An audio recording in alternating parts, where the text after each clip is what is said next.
6. Going to be just a little bit short. It's 4th and 1 now. They call a timeout for Robbie Gould. Jalen Ramsey jumps offsides, trying to time the jump. Gives the 49ers a first down, but just a few seconds on the clock anyway, moves them 5 yards closer. And Robbie Gould is true. He hit the game winner last year against the Rams. Does so again this year, as the 49ers, you can argue, saved their season there. 5-6, obviously dramatically different than 4-7 at this point in the season. The Rams lost, now 7-4. They drop to 2nd place, pending what happens in Monday Night Football with the Seahawks tomorrow against the Eagles. Deebo Samuel's 11 catches for 134 yards, a career high in catches. Aaron Donald, that defense, got the Rams back in this one, but a huge win, Brian, for the 49ers to not only hang in this one, but to come out with the win. Yeah, kudos to Kyle Shanahan with everything they're dealing with, the players in and out of the lineup. They don't even have a place to play at home anymore.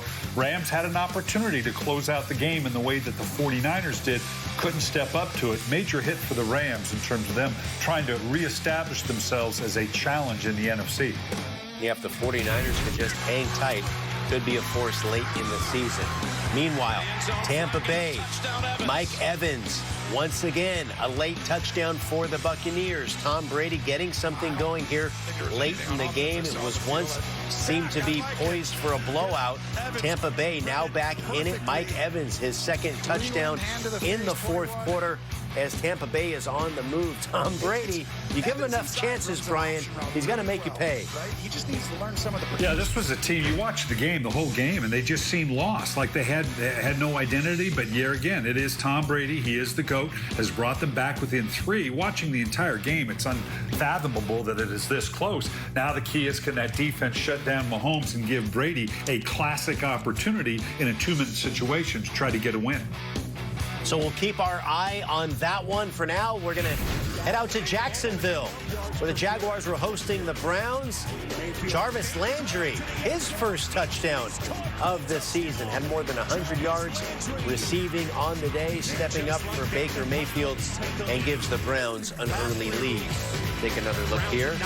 We saw T.Y. Hilton get his first touchdown of the season. Another big star, Jarvis Landry, getting his first as well there on that play, Coach.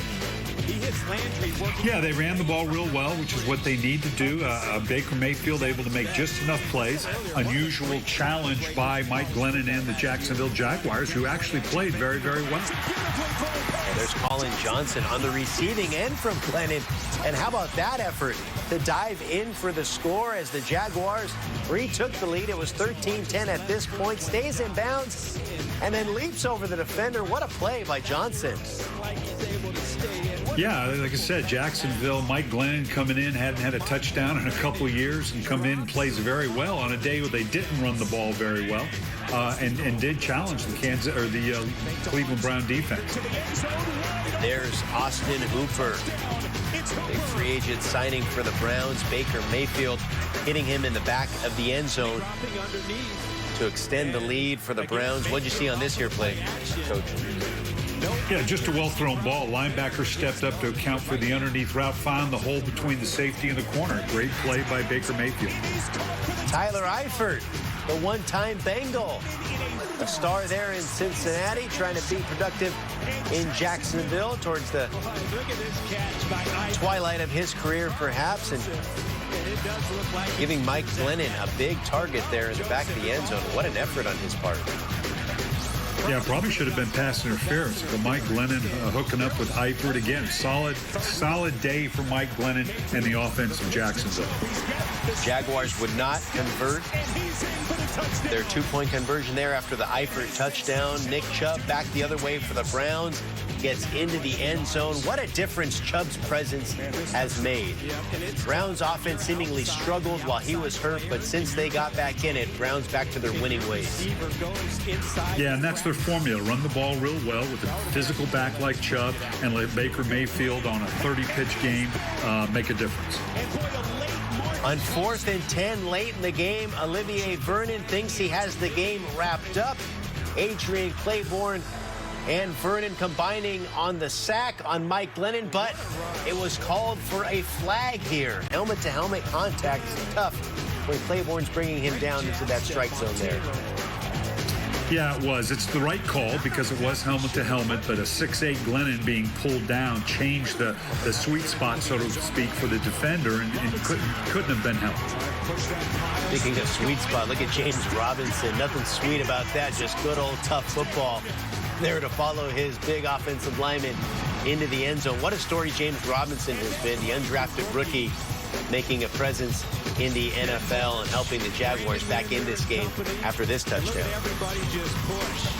Yeah, just a big scrum kind of pushing it in. Jacksonville all but at home, playing well against a Cleveland Brown team that is in the thick of the playoff hunt. So 2-point conversion to tie Glennon there. Looked like he might have had a path into the end zone if he decided to run the ball.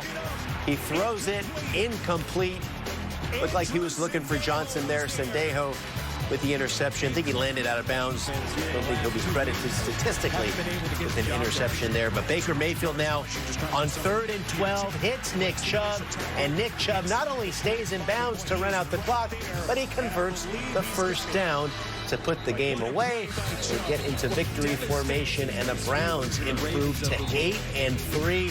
First time since 2007 they will not have a losing record. So Kevin Stefanski right away turning the Browns' fortunes around. Of course, Freddie Kitchens and Hugh Jackson the last few years, few wins.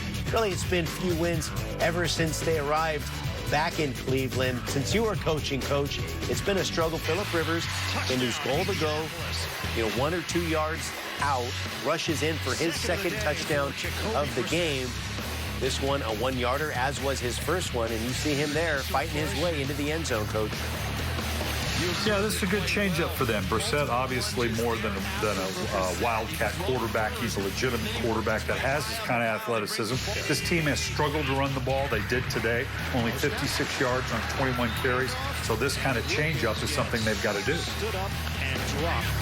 That was Brissett's 3rd rushing touchdown of the season, all 3 coming against the Titans. Jordan Wilkins denied on the 2-point attempt, so it's 38-20. T.Y. Hilton, one of the stars in the NFL, gets his first touchdown of the season, hauling that one in from Phillip Rivers. Yeah, hard to imagine this is his first touchdown. They're going to need a whole lot more of this. Phillip Rivers throwing the ball over 40 times usually isn't a good formula for them.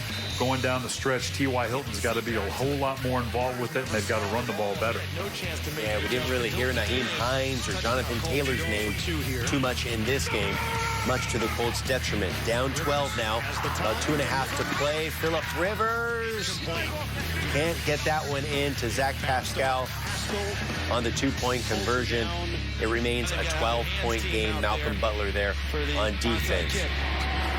How about this play on special teams? You mentioned A.J. Brown, Coach. This one falls into his lap. He goes back the other way, nearly untouched. And this one puts the game out of the reach for the Titans. A.J. Brown doing it all once again. His next pass.